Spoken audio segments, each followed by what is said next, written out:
Hi and welcome, I am here today with HTC Desire 21 Pro and I'll be showing you how to get an MI control center. First, let's go to the Google Play Store and from there, look for MI control center, notifications and quick actions. Install this application, then open it.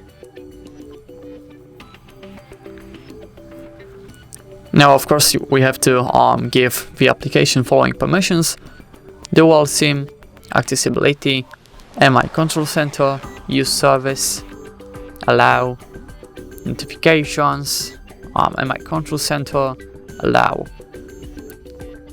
Okay, and yes, I agree.